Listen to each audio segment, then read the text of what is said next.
dia a todos, prazer ter todos vocês aqui. Abram suas Bíblias em Marcos capítulo 3. Marcos capítulo 3. Nós estamos indo para o nosso 13º sermão em Marcos.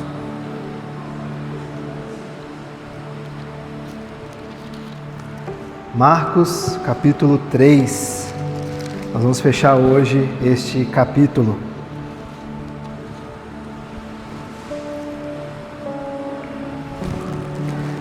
Verso 31 até o verso 35 do capítulo 3. Estou lendo na revista e atualizada. Diz o seguinte: Nisto chegaram sua mãe e seu irmão, e tendo-os ficado do lado de fora, mandaram chamá-lo. Muita gente estava sentada ao redor dele, e lhe disseram: Olha, tua mãe, teus irmãos estão lá fora à tua procura. Então ele lhes respondeu, dizendo: Quem é minha mãe e meus irmãos? E correndo a olhar pelos que estavam sentados ao redor, Jesus disse: Eis minha mãe e meus irmãos. Portanto, qualquer que fizer a vontade de Deus, esse é meu irmão, irmã e mãe. Vamos orar, queridos. Pai, nesse momento eu venho clamar ao Senhor sabedoria, discernimento, que o Teu Santo Espírito, Deus, tenha liberdade em nosso meio, que não seja eu falando ou por mim falando, mas que possamos falar, Deus, sobre a Sua vontade, sobre o Seu querer e sobre a Sua mensagem de Deus. Te peço, Pai, que o Senhor possa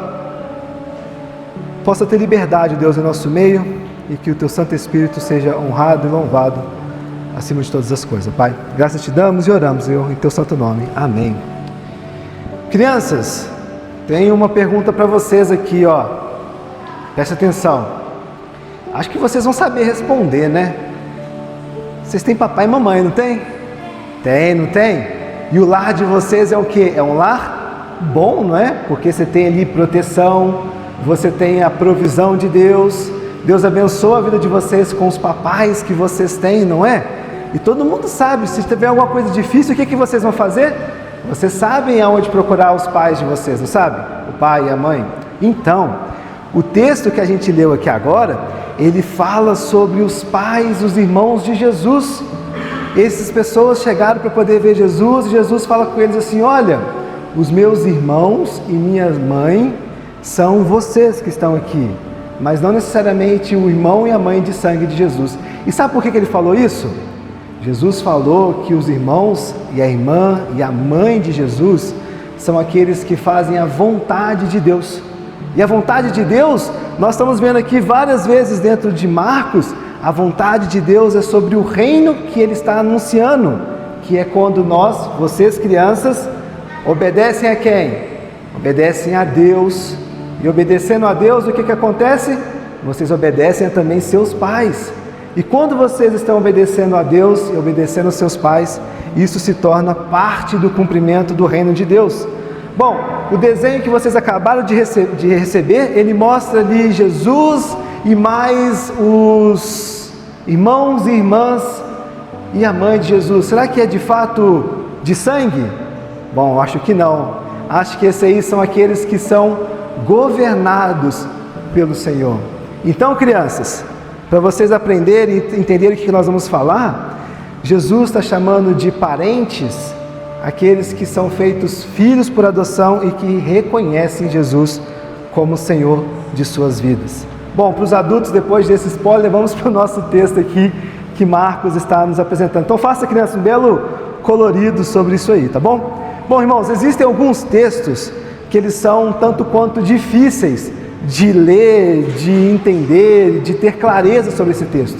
Acho que, na verdade, o final do capítulo 3 de Marcos, semana passada, essa agora, são textos que são tanto quanto difíceis, inclusive até da gente buscar como aplicações desses textos nas nossas realidades, né? E às vezes são textos que mexem com a gente com coisas que nós não gostamos que elas mexam, né?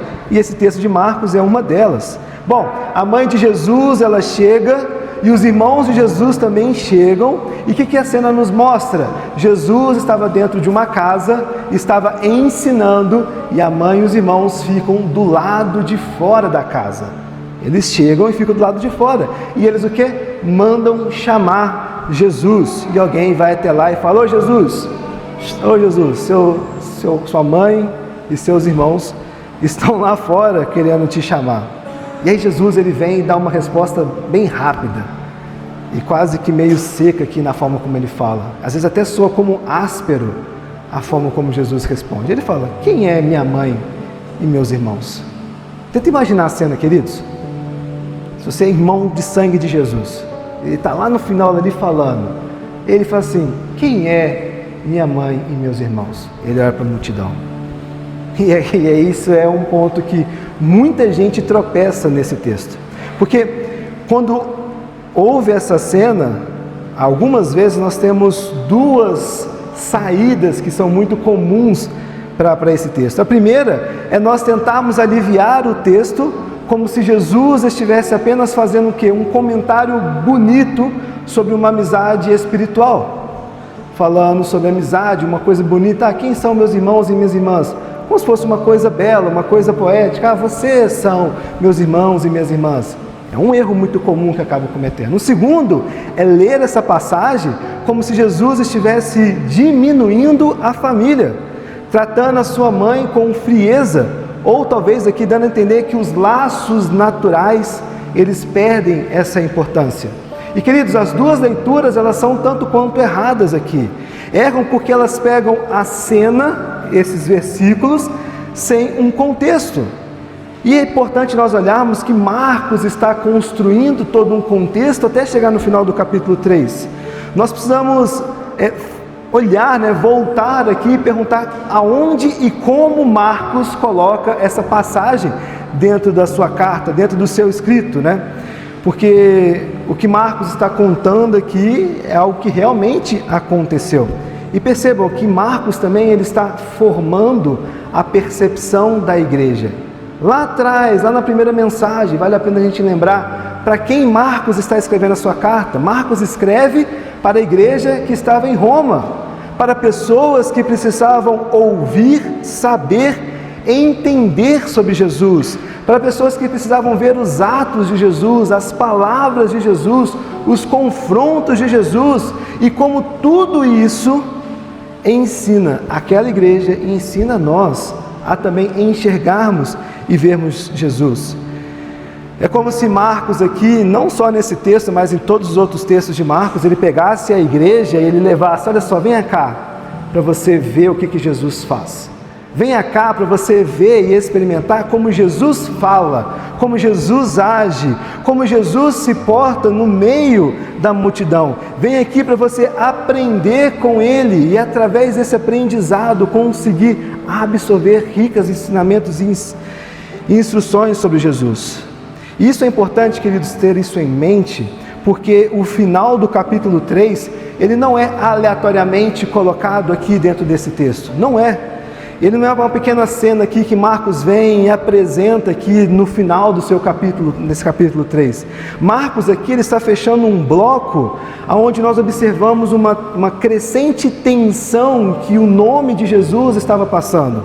Se vocês olharem para trás, na verdade no final do capítulo 2, vocês vão ver que os fariseus, os mestres, os doutores ali estavam o quê? Planejando matar Jesus.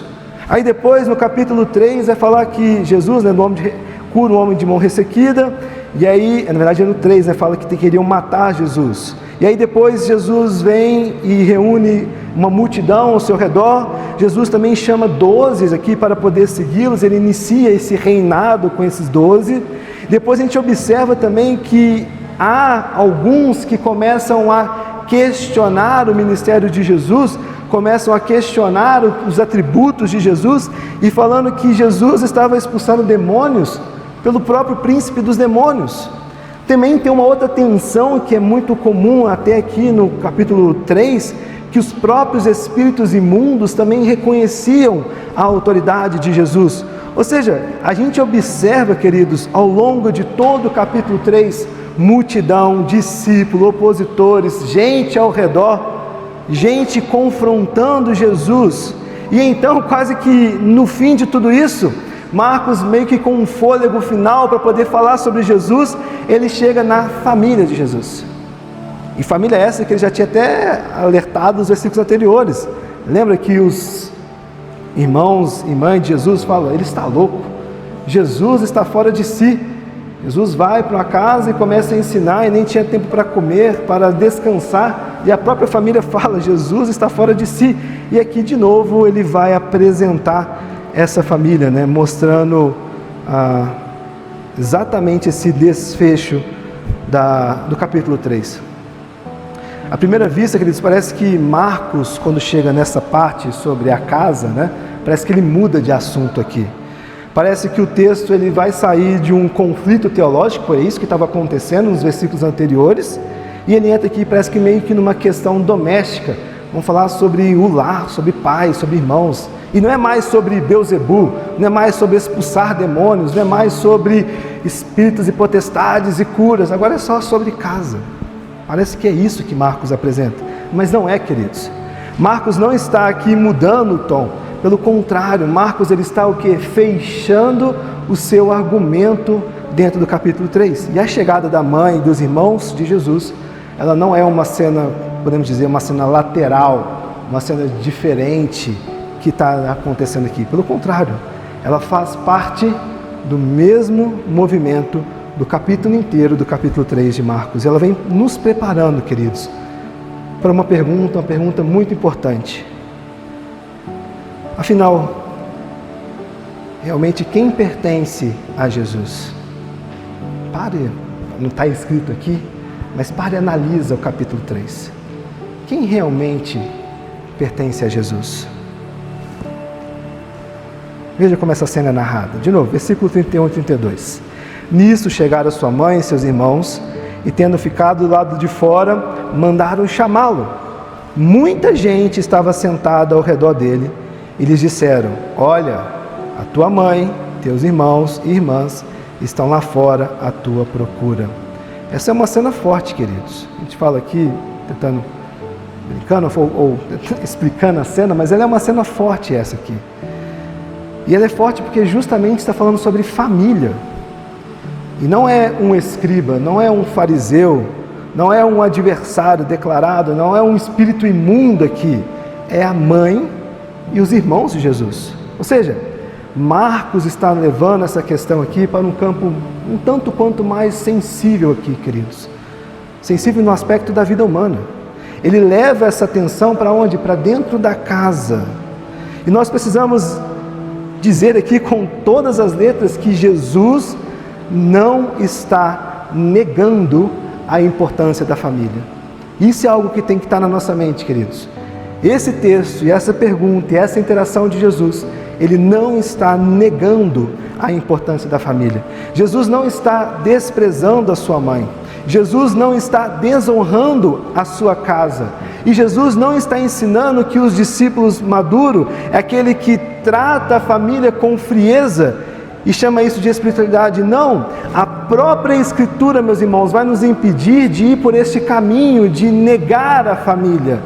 Êxodo capítulo 20, versículo 12, temos um mandamento claro ali, honra teu pai e tua mãe, para que se prolongue os seus dias na terra que o Senhor teu Deus te dá. O próprio Jesus, quando estava lá na cruz, ao ver a sua mãe, ele fala em João capítulo 19, versículo 26 e 27, vendo a sua mãe e junto a ela o discípulo amado, disse, mulher, eis aí o teu filho, e disse ao discípulo, eis aí a tua mãe. Dessa hora em diante o discípulo tomou-a para casa. E só esses dois textos já nos basta, queridos, para nos livrar de uma leitura errada sobre Jesus querer negar ou condenar ou abolir a família. Porque a família, meus irmãos, ela é uma bênção. A família é uma bênção. A família é uma das formas mais visíveis da bondade de Deus na terra. É no lar de cada um de nós aqui, e eu acredito que vocês experimentaram, estão experimentando isso, é no lar que muita coisa começa a ganhar forma. E é ali, naquela vida comum, cotidiana, que as coisas fazem sentido, queridos. É dentro do lar, é dentro da família, que nós aprendemos desde cedo sobre afeto, sobre cuidado, sobre limites, sobre linguagem, sobre memória, sobre responsabilidade, sobre referências. E é ali dentro do lar, da família, que em muitos casos se recebe também o primeiro sinal de proteção, de abrigo. E a própria estrutura da criação, ela honra essa casa. Lá em Gênesis 2:24, por isso deixa o homem, pai e mãe, se une à sua mulher, tornando os dois uma só carne. Salmo 127, versículo 1 ao 3, a Escritura também vai falar sobre essa casa, sobre esse lar. Se o Senhor não edificar a casa, em vão trabalham os que edificam. Herança do Senhor são os filhos, e fruto do ventre seu galardão. A família, portanto, irmãos, ela não é um acessório social que nós penduramos e vivemos por aí. Não, pelo contrário, ela é uma das grandes estruturas de preservação, de formação, de ordem da vida humana, irmãos. Isso também nos explica muito como a sociedade sempre sente quando uma família ela se rompe. Pare e olhe. Uma das grandes formas que o diabo tenta romper a sociedade é através de lares destruídos, de famílias rompidas, de famílias que se quebram, de famílias que não vivem a intimidade do lar, de famílias que permitem tudo e qualquer outra coisa governar os seus próprios corações e irem completamente contrário à graça de Deus. Mas olha onde nós temos famílias estruturadas, famílias consolidadas, famílias que honram a Deus através dos seus lares, como nós temos uma sociedade forte através dessas famílias. Então, Jesus não está negando os seus parentes, não. E a Escritura nos mostra a beleza que é a família. A família é uma dádiva de Deus, queridos, é uma bênção de Deus. E eu acho que cada um aqui poderia citar, poderia falar, poderia declamar a beleza que é a família. E por mais cansativo que seja, e talvez por mais desgastante que possa ter sido, e por mais problemas que possa carregar a família, mas é dentro da família, dessa união abençoada por Deus, que nós experimentamos o mundo, queridos. E por ela ser tão preciosa,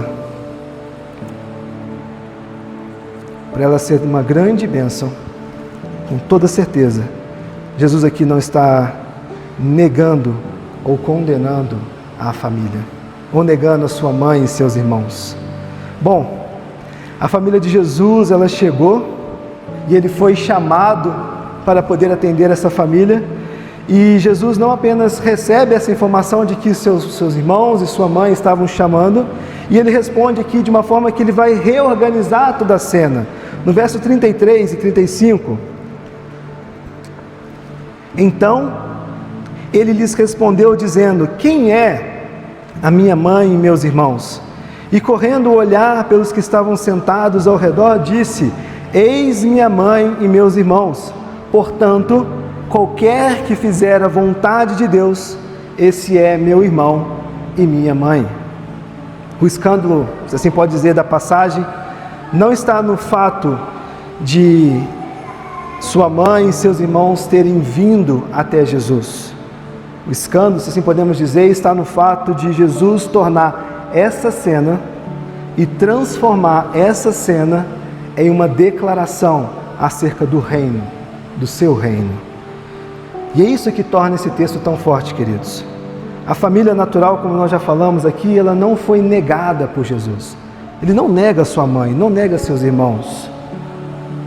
Mas ele também não recebe, a família não recebe o direito de definir por si só quem é a família de Jesus. Jesus não está apenas fazendo um comentário aqui sobre relações humanas, sangue, carne, sobrenome, parentesco. Não é somente sobre isso. Ele está aqui, Jesus está revelando que a sua vinda, ela inaugura uma nova ordem de pertencimento, queridos. E é a partir dessa nova ordem de pertencimento que os vínculos mais decisivos da sociedade, eles não podem mais ser lidos apenas pela carne, pelo sangue, pela casa ou pela própria história natural. É interessante como, a partir disso, o centro aqui muda, queridos. O pertencimento a algo, ou pertencimento aqui, ele passa a ser definido a partir do que? A partir do reino que chegou na própria pessoa de Jesus Cristo. Por isso que Jesus faz a pergunta: quem é minha mãe e meus irmãos? Percebam, não é uma frase impossível que Jesus traz aqui. Em outras palavras, Jesus está dizendo: olha, vocês acham que os vínculos de sangue, os vínculos de nome, os vínculos mais óbvios, é o vínculo mais profundo? Vocês acham que pertencimento mais visível é o pertencimento mais decisivo?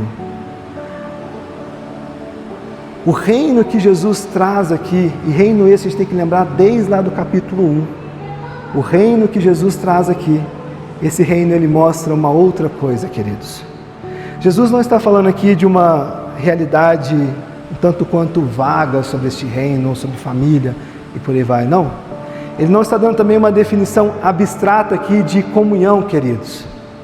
Jesus está olhando para as pessoas que estavam ao redor dele e ele está dizendo para cada uma daquelas pessoas reais, pessoas que estavam reunidas ao redor de Jesus, pessoas que estavam ali por causa da presença de Jesus e por conta da sua palavra, ele diz: olha, vocês são meus irmãos, minhas irmãs e minha mãe.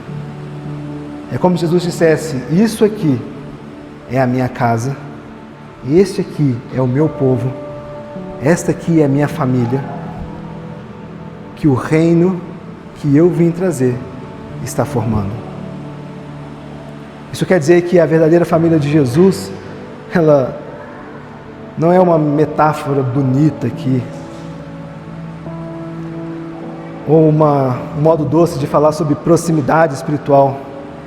A verdadeira família de Jesus, queridos, ela é uma realidade. Jesus está dizendo que há um povo que verdadeiramente lhe pertence. E é exatamente por isso, por essa razão, que o verso 35 desse trecho, ele é o coração dessa passagem. Jesus vai dizer, depois de falar: cada um aqui é meu irmão e minha irmã, portanto, qualquer um que fizer a vontade de Deus, esse é meu irmão e minha irmã. E é aqui que essa família do reino ela é definida. De novo, não é por sangue, por sobrenome, por cor da pele, por etnia, por onde nasceu, por proximidade, não. Mas é por onde? Por causa da vontade de Deus. Tá, o que é então essa vontade de Deus, Tiago? O que Jesus quis dizer com isso? O que é fazer a vontade de Deus, então, para poder participar ou ser da família de Deus? Essa expressão vontade de Deus, ela é uma das expressões mais maltratadas que nós temos acerca de Deus. Muita gente fala da vontade de Deus como se a vida cristã ela fosse uma brincadeira de quente e frio, tá morno, tá frio.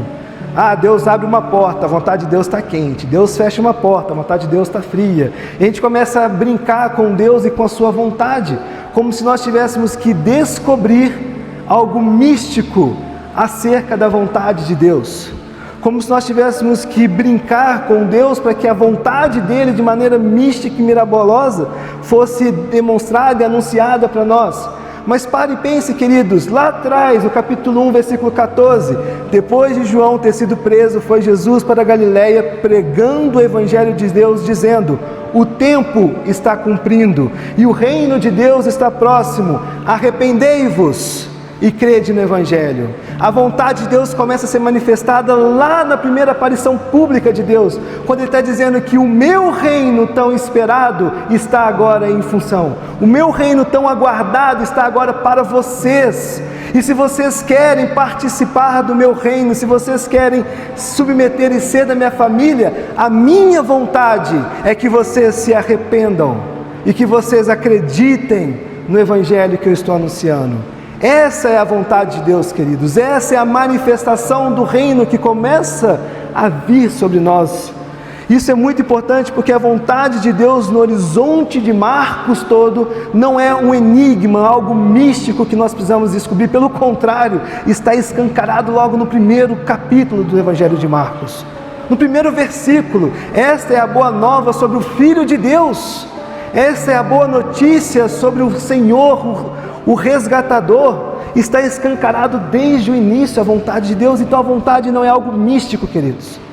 Pertencer à família de Deus não é tentar achar a sorte, ou ser irmão de Jesus não é tentar achar formas humanas de entender o que é essa vontade. Ou seja, essa vontade ela já vem sendo pregada. O reino chegou. Arrependam-se. Creiam no Evangelho. Sigam o Filho. Submetam-se ao senhorio de Jesus Cristo. Então, fazer a vontade de Deus aqui é responder corretamente à chegada do reino na pessoa de Jesus Cristo. É receber a verdade do Evangelho sobre o seu coração. É ter a vida reorganizada pela presença do Filho. É quando Cristo, meus irmãos, deixa de ser apenas alguém que nós admiramos e passa a ser o Senhor real da nossa existência.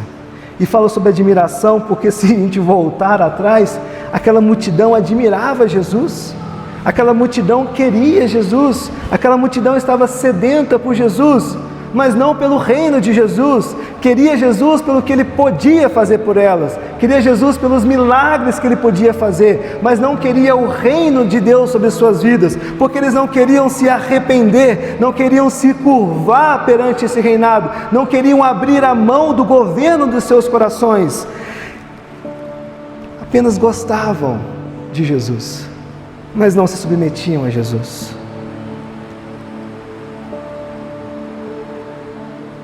Mas para cumprir a vontade de Deus, queridos, é realmente entender e enxergar este reino que é a nós anunciado. Jesus está dizendo que a marca visível de alguém que pertence a Ele é uma vida moldada pela vontade de Deus. É quando a palavra de Cristo ela vai deixar de ser apenas uma referência decorativa, talvez vai nas nossas cabeceiras, e vez ou outra nós abrimos a Bíblia. Mas quando a palavra de Deus de fato encontra nossos corações, quando ela confronta os nossos pecados, quando ela se manifesta em todas as formas visíveis dentro de nossas vidas, quando nós passamos a experimentar muito mais de Deus em nós do que nós mesmos querendo governar nossas próprias vidas.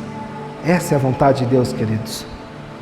Não é algo que você tem que por aí procurar, mas é algo que já foi a você apresentado e a mim apresentado. Jesus define a sua família dessa forma, queridos. E então Ele não nos permite, com base nisso, tratar o seu senhorio como um mero detalhe na nossa vida. Cristo não quer, meus irmãos, ser apenas uma influência sobre algumas áreas da nossa vida. Pelo contrário, Ele é o Senhor. E se Ele é o Senhor, o seu governo não se limita a apenas uma linguagem da fé, a um gosto de Deus, a um sabor de igreja, a um momento do culto. Pelo contrário, a vida inteira. Todas as esferas da minha vida. Fazer a vontade de Deus é entender que Deus precisa tocar no seu casamento. Deus precisa tocar na sua casa. Deus precisa tocar nos seus filhos, alcançar os seus afetos, o seu dinheiro, a sua agenda, o seu trabalho, a sua maneira de sofrer, a sua maneira de servir, a sua maneira de descansar. Resumindo, a sua vida ordinária. cumprir a vontade de Deus, saber e viver a vontade de Deus, é Deus reinar na sua vida ordinária, em todos os aspectos, em todas as áreas da vida, e não permitir, queridos, nenhuma área neutra desse governo sobre nossas vidas. Se a vontade de Deus, ela define a família de Jesus, então a vida toda a vida, ela precisa então ser trazida para debaixo dessa vontade, queridos. E aonde nós vemos a manifestação dessa vida, dessa família agora então sendo reunida? O texto não vai falar sobre igreja, eclesia exatamente, mas é na igreja que nós vemos isso. Se Jesus diz que há uma verdadeira família formada por aqueles que vivem debaixo da vontade de Deus, então Jesus está dizendo que o reino, ele não produz apenas decisões isoladas nossas, não.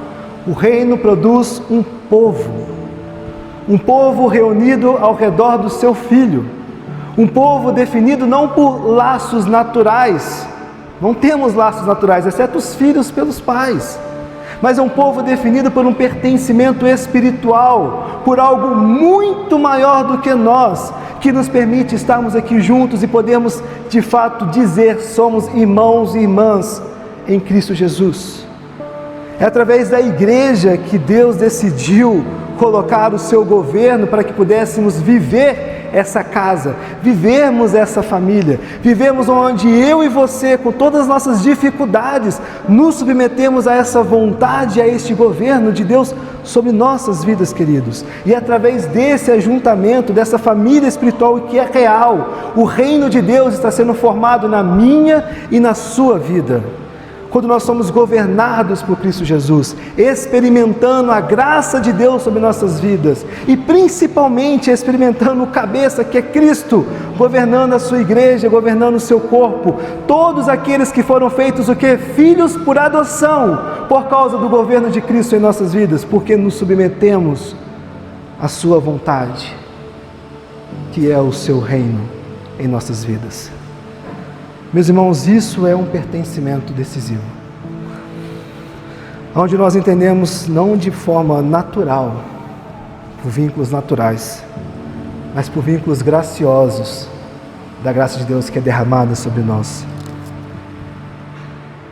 Paulo chama isso, de adoção. Romanos capítulo 8, versículo 15 e 17, ele vai dizer: porque não recebeste o espírito de escravidão, para viverdes outra vez atemorizados, mas recebestes o espírito de adoção, baseados no qual clamamos: Abba, Pai, e o próprio Espírito testifica com o nosso espírito que somos filhos de Deus. Ora, se somos também herdeiros, se somos filhos, somos também herdeiros.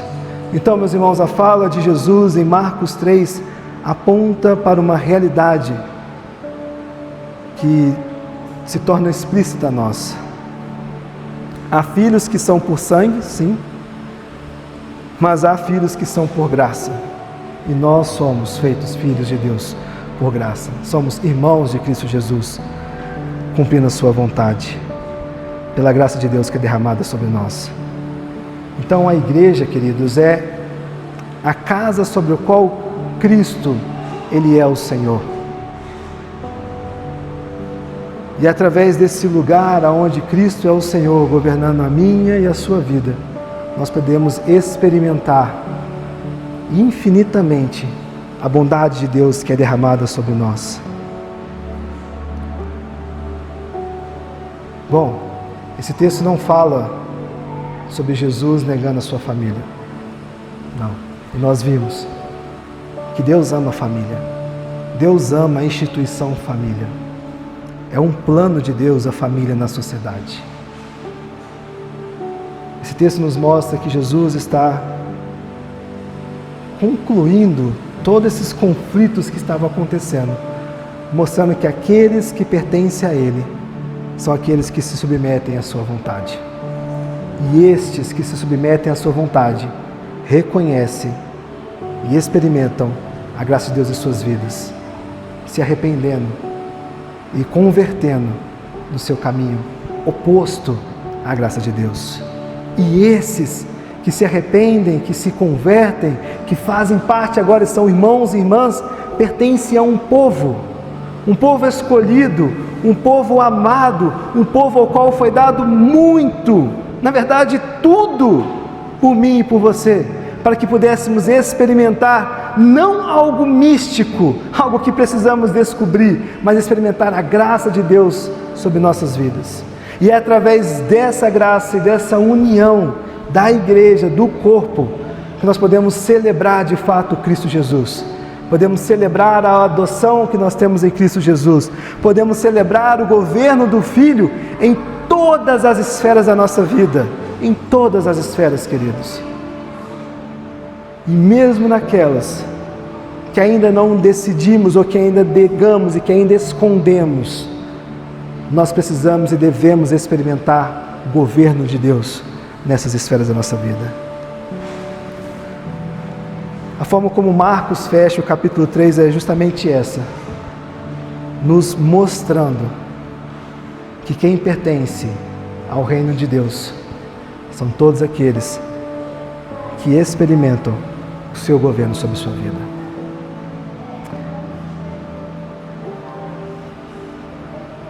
Tem áreas, queridos, em sua vida que talvez Deus ainda não é Senhor.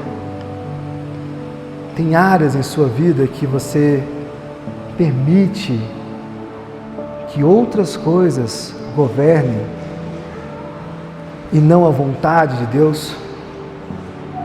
Porque se houver, nós temos também com muita graça e com muita bondade de Deus o convite ao arrependimento, para que possamos ouvir: eis aí, meus irmãos e minhas irmãs, e minha mãe, aqueles que realmente dobram seus joelhos, se arrependem e vivem esse domínio, esse governo sobre suas vidas. Que o Senhor nos ajude, irmãos, a experimentarmos com leveza, não com pesar isso, mas com muita leveza, essa graça de Deus sobre nós. E mais ainda, experimentarmos o grande benefício que é vivermos em igreja, em comunidade, como família de Jesus, e podendo um ser bênção na vida do outro, podendo sentir, experimentar e absorver daquilo que Deus tem feito um na vida do outro, para podermos viver esse reino, essa vontade de Deus, com leveza, com graça e com muita misericórdia. Que o Senhor nos ajude a realmente experimentarmos isso. Vamos orar? Obrigado, Pai, por manifestar a sua vontade de forma tão clara às nossas vidas. De fato, não é algo místico, algo que precisamos tatear para alcançar, para experimentar, quando na verdade nós precisamos simplesmente nos submetermos ao seu governo sobre nós, Pai. Assim como Jesus falou, que aqueles que cumprem, que vivem essa minha vontade, estes são meus irmãos e minhas irmãs. Que de fato possamos viver essa vontade através do arrependimento constante, Deus, em nossos corações. Da vitória sobre o pecado e do governo do Senhor em todas as esferas da nossa vida, Pai. E com isso ter a certeza, a convicção de que de fato somos irmãos e irmãs uns dos outros em Jesus, adotados pelo Teu sangue derramado na cruz por nós, e experimentarmos muito da Sua graça em nossas vidas, Jesus. Eu Te agradeço por essa igreja, Te agradeço pelos meus irmãos, por cada um que vive essa irmandade, Deus, comigo e nesse corpo, e que possamos, ó Pai, através de vidas submetidas à Sua vontade, ainda mais sermos bênção um na vida do outro, Jesus. Eu Te agradeço, ó Pai, por tudo que o Senhor tem feito e pelas manifestações do Seu reino em nossas vidas. Em Teu santo nome, ó Pai, nós oramos. Amém.